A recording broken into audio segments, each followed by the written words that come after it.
Добро утро. Јас сум Кристина Атовска, со мене во студиото е министерката за правда Рената Десковска. Добре дојдовте во студиото на утрински брифинг. Добре најдов.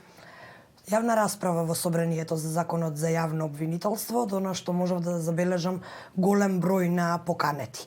Меѓу нив обвинители од специјалното јавно обвинителство, Русковска, адвокати, еве Горан Левков како представник на новинарската фела, но и професори, Калајџиев, Каракамишева. Какви се вашите очекувања од оваа расправа? Дали очекувате да биде конструктивна со оглед на фактот и дека дел од поканетите веќе знаеме со какви, можам да кажам, партиски ставови ќе излезат на расправата? Па добро, без оглед на партиската или друг тип на ориентација, политички видувања и слично, очекувам дека секоја јавна расправа може да донесе нешто плюс во градењето на одредени ставови. Барањето на пратениците беше да ја слушнат експертската јавност. И јас се надевам дека ќе се држат до тоа навистина да ја слушнат експертската јавност, а не тие да го злоупотребуваат времето за дебата. И очекувам дека ќе биде на едно достоинствено ниво, како што наликува на овој закон. Значи, дебатата треба да се води по законот, по она што е содржано како решение и да слушнеме евентуално ако има предлози за подобрување на текстот. Така што во спротивно, секое било какво поинакво однесување, особено од опозицијата, ќе биде толкувано само како знак за обструкција на процесот и одолговлекување. Значи, секој што искрено побарал дебата, таа треба да ја искористи максимално да слушне од оние кои што се гости на дебатата, без да се злоупотребува просторот од страна на домаќините. Мислам дека јавноста е најзаинтересирана за она прашање што доколку ВМРО и понатаму го блокира донесувањето на овој закон. Имате ли план Б? Значи, ние овој закон го спремивме на начин кој што треба да обезбеди доволна основа за градење на консензус од 80 пратеници. По мене би било идеално и би требало сите пратеници да го поддржат законот, но доколку не дојде до тоа, тогаш очекувам да се собере 80 пратеници. Доколку при собрани 80 пратеници мнозинство за поддршка на законот, ВМРО ДПМН се обиде да го блокира процесот со илјадници амандмани, мислам дека тоа ќе биде за нив политичко самоубиство, бидејќи ќе ја прати вистинската порака во јавноста, тоа е дека всушност тие се за блокирање на ефикасна борба против криминалот и корупцијата и за блокирање на евроинтеграцијските процеси. Така што во таа ситуација мислам дека најдобра опција ќе биде за нив и тие да го поддржат законот. Со оглед на фактот дека и Европската унија тоа го бара од нас. Значи, сите насоки што ги добиваме, сите сигнали дека ќе биде многу корисно ако се донесе законот, дека тоа ќе пушти, ќе ги избие било какви аргументи од било која земја против отварањето на преговори со нашата држава.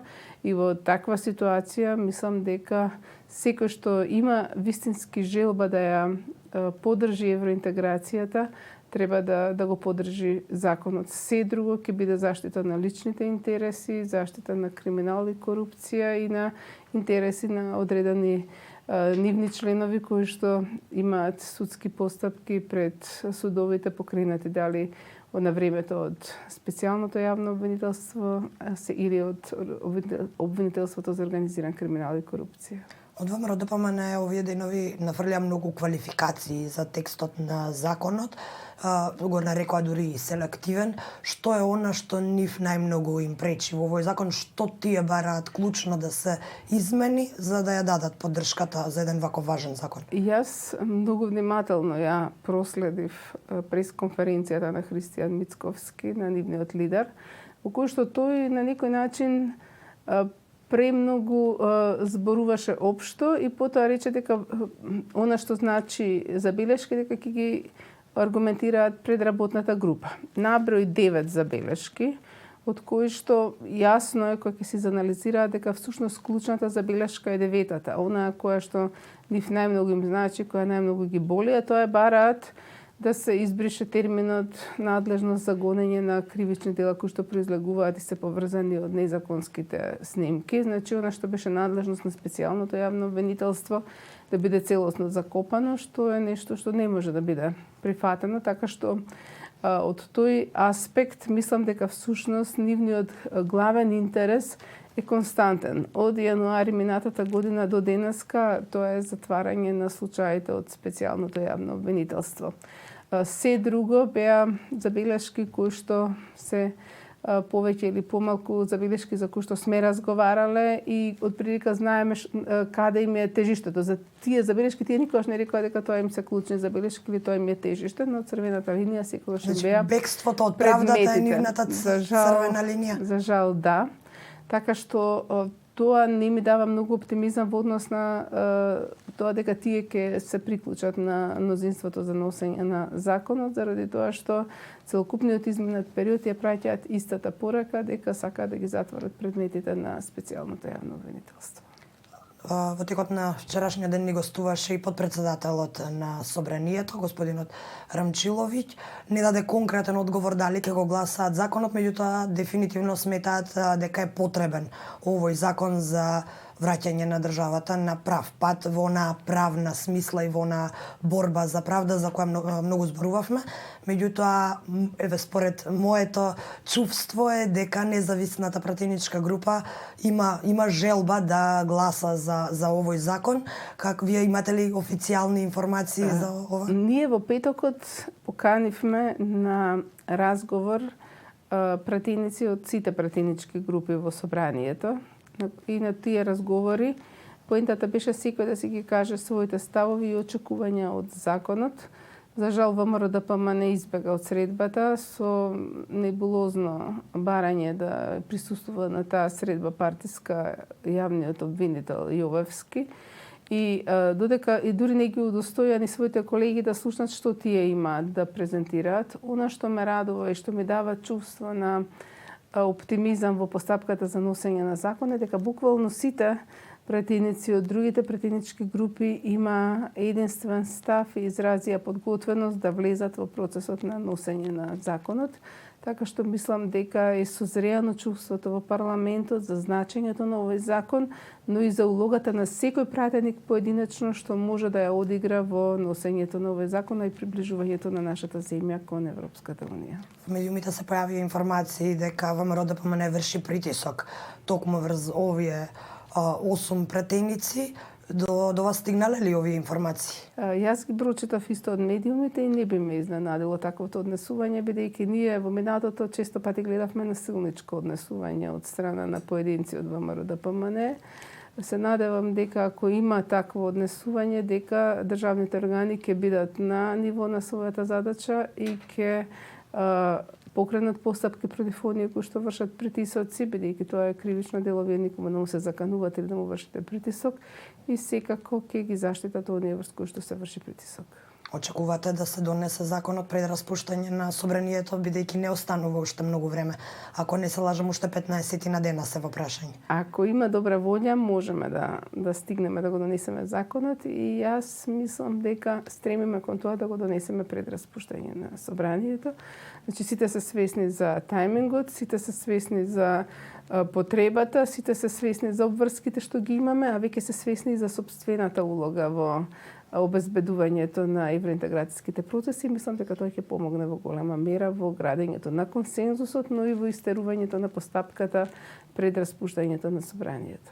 Дали постои најмала шанса вие да отстапите од вашите црвени линии токму во однос на овој обид за бегство од правдата за овие стари случаи од прислушуваните разговори? Значи, ние кога разговараме со Европската унија за носење на законот, разговараме не само за потребата на носење на законот, но тие често пати ни ја нагласуваат потребата од носење квалитетен закон, во кој што нема да има скриена амнестија, во кој што нема да ги погазиме линиите кои што значат продолжување на почнатите судски постапки. Тоа ни го потенцираат постојано.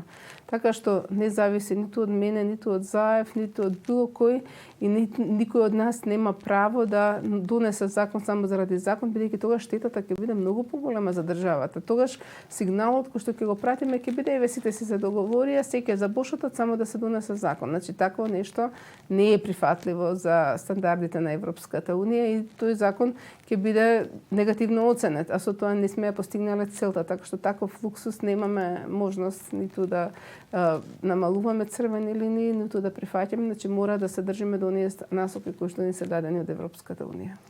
Помина долго време откако сте на власт, може би малку забелешките на јавноста се и за тој временски рок, зошто се чекаше толку долго за да се донесе овој закон, меѓутоа и она што е општа перцепција е дека не беше доволно јасен текстот на законот во јавноста и дека дури сега се откриваат полека оние спорни членови излегуваат на површина.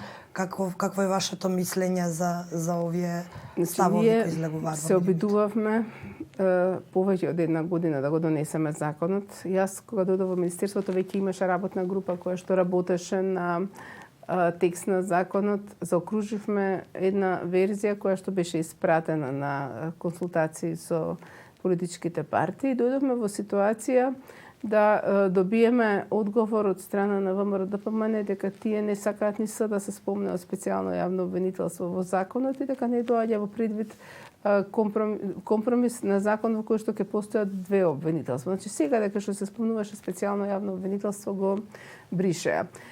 Не беше можно да се донесе побрзо заради тоа што ние немавме обезбедено 80 гласови. После таа верзија и после тие амандмани кои што ги дадоа, ние пристапивме кон нова измена на законскиот текст, пративме верзија во собранието, седнаа работните групи, разговараа за амандманите и едноставно запнавме за клучните амандмани кои што се однесуваат токму на тие клучни прашања околу продолжувањето на постапките. Сега правиме повторна верзија која што ја акцептира реалноста, тоа е дека предметите на СЈО се трансферирани, дека одредени прашања се решија во меѓувреме со тек на пракса и правиме закон кој што ги задоволува европските критериуми, но кој што исто така акцептира стварноста која што постои. И од тој аспект јас не сум оптимист дека ВМРО-ДПМН ќе отстапи од својот стратешки интерес да ги запре постапките, но мислам дека кај другите пратеници созрева свеста за потребата од носење на овој закон и за придонесот кој што тие може да го дадат и тоа ми дава чувство на оптимизам дека оваа верзија која што е разгледувана и на пошироко ниво и која што е работена, мислам дека ќе имаме шанса да добиеме 80 пратеници за носење. Инаку временскиот тајминг, кога го немате мнозинството двотретинско, не можете да го диктирате вие. А што доколку не се изгласа законот до изборите? Каква иднина не очекува? Значи, доколку не се донесе законот, ние да оставаме простор некоја од земјите членки на Европска унија да ни стави забелешка или услов кој што би требало да го исполниме. И мислам дека ако претходниот пат бевме без никакви услови, а тоа значи дека нашите оценки за сите реформи беа блескави, но самата Европска унија призна дека заради своји внатрешни прашања не ги отвори преговорите, сега не смееме да даваме алиби на било кој да се скрие зад законот за јавно обвинителство за некоја поинаква одлука од отварањето на преговори. Така што ние мора да си ја завршиме домашната задача за да очекуваме и Европската унија да ја испорача својата обврска. И за крај за заокружување на овој разговор, однеодамна ве избраа за член на Венецијанската комисија. Можете ли да гарантирате дека нашата држава ќе ги почитува сите препораки кои стигнуваат од таму? Значи, ние сме пофалени од Венецијанската комисија, кога го испративме законот за судови и закон за судски совет, и тие ни ги дадоа своите коментари, ние ги имплементиравме буквално сите до запирка. И мене ми е многу драго кога беше дојден тука секретарот на Венецијанската комисија кај премиерот Заев и тој рече има држави кои што ги почитуваат препораките и ги исполнуваат главно повеќето препораки, но вашата држава ги исполни буквално сите кога станува збор за законот за судови и судски совет, значи до последна запирка. И тој вика ќе ве даваме како пример, дури испрати писмо официјално во кое што изразува став дека вие сте ги имплементирале сите препораки. Ви честитам за посветеноста во реформите и за она што значи прилагодување на законодавството кон европското. Венецијанската комисија е почитувана за своите ставови. За дури многу... кога е законот за јазици во прашање? За сите закони, значи таа е буквално орган кој што е, односно советодавно тело кој што е почитувано од страна на Советот на Европа и за многу од законите нас Европската комисија, бидејќи ние кога работиме во сферата на правдата немаме луксус сами да си креираме законодавство кое што ќе биде само она homemade, само според стандардите на нашата држава, туку мора да се координираме со Европската комисија. Тие не упатуваат да ги испраќаме законите на Венецијанска комисија, велики дека тоа мислење ќе биде релевантно. Ако вие се согласите со нив, ќе бидете практично ќе добиете признание дека законот ви е усогласен. Што се однесува до законот за јазици, ние го испративме целиот закон и добивме мислење. Јас не го читам негативно тоа мислење. Мислам дека мислењето е позитивно во смисла дека треба да си ја профилираме законската рамка, но и чекорите кои што следат од законската рамка со она што значат европски стандарди. Тие не пофалуваат дека одиме над стандардите, но забележуваат за можностите за спроведување на одредени одредби од законот. И тука мислам дека сите политички партии и сите пратеници треба да бидат свесни дека интересот на сите граѓани во нашата држава е да имаме закон кој што ќе може да се имплементира, кој што нема да биде само слово на хартија, туку закон кој што ќе биде реално применлив. Ако имате нејасна норма, никому не му е во корис нејасната норма да остане нејасна. А има такви, например, забелешки дека не ви е јасно. Во одредени делови мислам дека сите ќе сватат дека има потреба да направиме измени, а дел ќе треба да создаваме услови за имплементација на законот. Ви благодарам што бевте дел од утринскиот брифинг. Благодарам за поканата. Почитувани гледачи, тоа беше министерката за правда Рената Десковска и јас сум Кристина Атовска, а сега продолжуваме поратаму.